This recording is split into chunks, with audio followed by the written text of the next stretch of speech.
ሰላም ሰላም ጨረቃ ፋሚሊ እንዴት ናችሁልኝ? ደህና ናችሁ? እኔ ያለው እግዚአብሔር ይመስገን ደህና ነኝ። እናንተም ባላችሁበት ሰላማችሁ ይብዛልኝ ውዶቼ። እንዴት ናችሁ? እንዴት ቆያችሁ? እንዴት ዋላችሁ?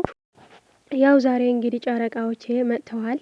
በጣም ደስ በሚል በጠባብ ቤት የጠበኳቸው በትልቅ ቤት መጥተዋል። ትልቅ ቤት ትልቅ ደረጃ አድርሳችሁ እንደ ትልቅ ቤታችሁ ማለት ነው። ትልቅ ልብ ያላችሁ ትልቅ አእምሮ ያላችሁ እናንተና እግዚአብሔር ይጠበቃችሁ፣ ከዚህ በላይ ከፍ ያድርጋችሁ፣ ከዚህ በላይ ፍቅር ይጨምርላችሁ። የፍቅር አምላክ እግዚአብሔርና እመቤቴ ትዳራችሁም ትባረካላችሁ። ከዚህ በላይ አምሮባችሁ ተጋብታችሁ ወልዳችሁ ለማየት ያብቃን። እዚህ ቤትም ቢሆን ማለት ነውና ዛሬ ሀይሚዬ በጣም ተናዳለች፣ እልህኛም ሆናለች መጥታለች ማለት ነው። በክላስ አይደለም በክላስ በባሏ ክላስ ቤት ነው ያደረችው እና አሁን እኔ ሀይሚ በጣም ተናዳለች። እንዴ ከብሩክ መለየት ፈልጋ አይደለም፣ እውነት ልንገራችሁ ማለት ነው። ለምንድነው ለማስተማር ፈልጋ ነው። ሀይሚዬ ብዙ ነገር አሳልፋለች። እውነቱ ስነግራችሁ ከመጀመሪያ ጀምሮ ሴቶች ቢመጡ ማለት ነው የእሷን ስሜት የማይረዱ ሴቶች ነው የሚመጡ ሴቶች ማለት ነው። ብሩኬ ትንሽ አድርጎ የሚመጣባቸው ለማስቀናት ሀይሚ ለማመለስ ብሎ የሚያመጣቸው ሴቶች ማለት ነው። እነሱ ግን የእውነት እያመረር ነው የሚመጡት ማለት ነው። ስለዚህ አይምሮዋ ይነካል። ሀይሚን ሴቶች እየመጡ ብዙ ነገር እያደረጉኝ ለምንድን ነው እንደዚህ የምታደርገኝ ብላ አሁን ደግሞ አምርር ብላለች ማለት ነው። ያመረረችው ደግሞ እዩ ከኛ ጋር ትኑር ያላት ነገር ነው። እሱም እንኳን ሀይሚዬ ሁላችን አልተቀበልንም ነበር። በጣም ያናዳል በጊዜው በሰዓቱ። ግን ደግሞ ብሩኬም ምክንያት ኑረዋል። ምን ማድረግ አይችልም። እሱም እቺ ልጅ ከህይወታቸው መውጣት እምቢ ብላ ነበረች፣ ገግማ ነበረች። በጣም እንኳን እውነት ለመናገር እስካሁን ምክንያት ምን እንደሆነ አላውቅም። ብቻ ግን በሰው ህይወት ገብታ እንደዚህ ብጥብጥ አድርጋ እነሱ ስንት ለመለያየት የፈለገችው ልጅቷ ምን እንደሆነ አላውቅም። ብቻ ግን እዚህ ላይ ምክንያት አድርጎ ብሩኬ ችግሮቹን ለመፍታት ብሎ እዩ ከኛ ጋር ትኖራለች ብሎ ወስኖ ነበር። ሀይሚ ደግሞ ወሰነች። በቃ እንደዚህ ከሆነ እኔ ካንተ ጋር መኖር አልፈልግም፣ እዚህ ቤት ከእሷ ጋር መኖር አልፈልግም ብላ ወስና የነበረ የተደበቀ እውነትም አውጥታ ነጻ ወጥታ ምናምን እንደዚህ ስታድርግ ብሩኬ ደግሞ በቃ ሀይሚ ካጣሁት ምን አለኝ ብሎ ሁሉም ነገር እሱም ተስተካክሎ ወደ መንገዳቸው የመጡልን ቀን ነበርና እግዚአብሔር ይመስገን። እዛው ቀን ሀይሚዬ ሁሉም ነገር ስታፈርጠው ብሩኬ ደግሞ አፍረጥርጥ አድርጎ በአንድ ቀን ነጻ ወጥተዋል። ደስ ብሎናል። በተለይ ደግሞ እኔ ለሀይሚ በጣም ደስ ብሎኛል። ለምን የፍቅረኛችሁ አንድ ሴት የእሱ ልጅ ነው ብላ ስትመጣ አስባችኋት ግን ሙሉ ህይወታችሁ ና ልጅ ና እንደዚህ ሆነ ና እንደዚህ እያለች ብዙ ነገር እያዛበበች በመሀላቸው እየገባች ጸብ ትፈጠር ነበር። ግን እግዚአብሔር የእውነት እግዚአብሔር ጠበቀው ብሩኬ ማለት ነው እንጂ ወንድ ልጅ ነው ሊሳሳት ይችላል። እንኳን ወንድ ሴትም ትሳሳታለች እኮ። ስለዚህ ግን ከዚህ ነጣ ወጥተዋል። በጣም ደስ ብሎናል። ግን ደግሞ ሀይሚዬ አሁን መረጋጋት አለባት። ብሩኬም ተረዳት። እሷን አንተ ለማስተባበር ብላ ነው። ሴቶች በህይወቷ መምጣት አትፈልግም ከዚህ በኋላ። አንተም እንደምታመጣ እርግጠኛ ነኝ። ከዚህ በኋላ ብዙ ነገር ተምርሃል፣ ብዙ ነገር አሳልፈሃል። አብሳላም ችግር ገብታ ነበር። ብዙ ነገር በቃ ብዙ ስላሳለፍ ከዚህ በኋላ ብሩኬ ያደርጋል ብዬ እኔም አላስብም። ጭራሽም አያደርገውም። ለምን አሁን ሀይሚዬ ፍቅረኛ ብሎ ካስተዋወቀ ድረስ ከዚህ በኋላ ማንም ሴት መጥታ ብሩኬ ላይ መለጣጠፍ የለም ማለት ነው። እንኳን እዚህ ማለት ነው ባለፈው እንኳን እሷን ለመመለስ እሷን ብዙ ነገር ለማድረግ ነው እንደዚህ ያደርገው የነበረው ብሩኬ እንጂ በሌላ አይደለም። ለማንኛው ግን ዛሬ በእልሃችሁ በጣም ደስ ብሎኛል። አትንኪኝ አትንካኝ፣ እለፍ አንተ እለፍ። ኧረ ጨረቃዎቼ ተው። እልህ በጣም ከባድ ነው ውዶቼ። እልህ ማለት ነው ወይም አይሆን ነገር ነው የሚከተል።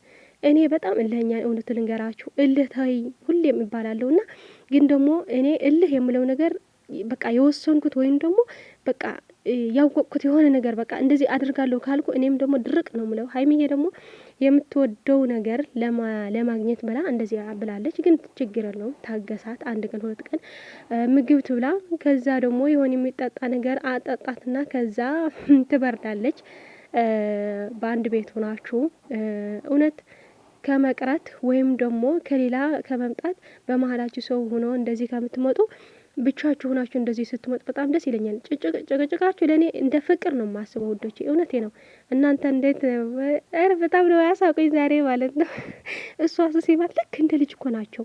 እውነትም አላደጉም እኮ በቃ የህይወት ጉዳይ ሆነባቸው እንጂ በጣም ልጅ ናቸው። በቃ ሁሉም ነገራቸው እንደ ልጅ ያድርጋሉ፣ እንደ ትልቅም ይሆናሉ። እንዴ ሁሉም ነገር የሚያምርባቸው ጨረቃዎቼ። እውነት ፈጣሪ ጠብቃቸው። እኔ ምን አቅም አለኝ?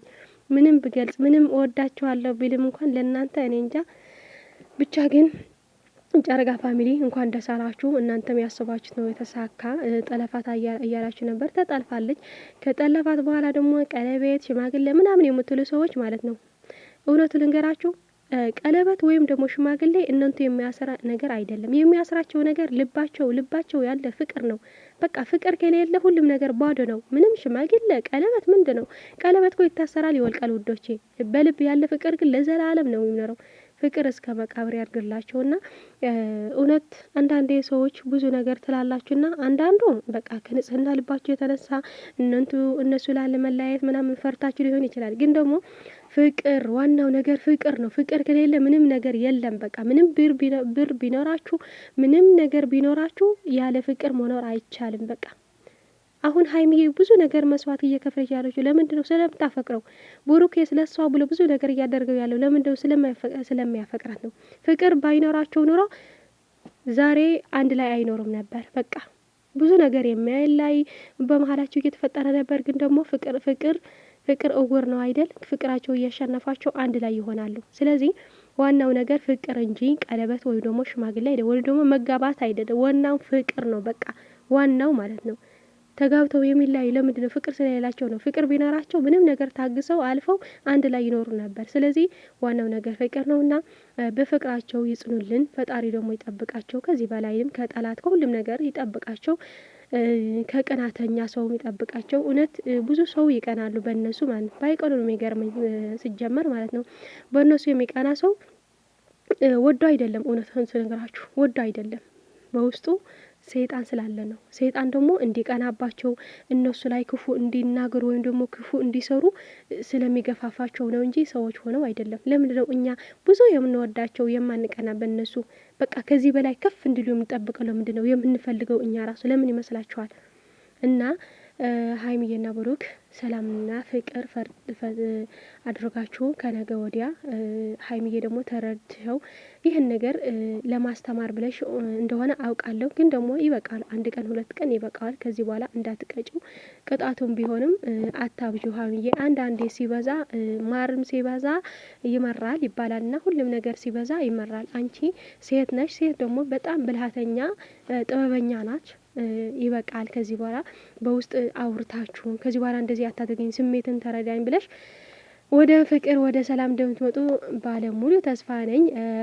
ልብሶች ምናምን ደግሞ ችግር የለውም፣ ሀሰን ያመጣዋል። ትናንት ግን እያሳቀኝ ነበር ልብሴ ምናምን ስትል ሀሰን ይልበሰው ሲል ፍፄ ደግሞ ለማንኛው ውዶቼ በጣም ደስ ብሎኝ በዛሬ ቀንና እናንተም ደስ እንዳላችሁ እርግጠኛ ነኝ። ሀይሚን ተረጋጊ በሏት፣ ምንም ነገር አትበሏት። እንደዚህ አትሆኒ፣ ለምንድን ነው እየወደድሽው ደግሞ ምትለይ እንዳትሏት። አዎ በጣም ነው የምትወደው፣ በጣም ነው የምታፈቅረው። ግን ደግሞ ማድረግ ያለባት ማድረግ ትችላለች። ሀይሚ ሁሌም ትክክል ናት።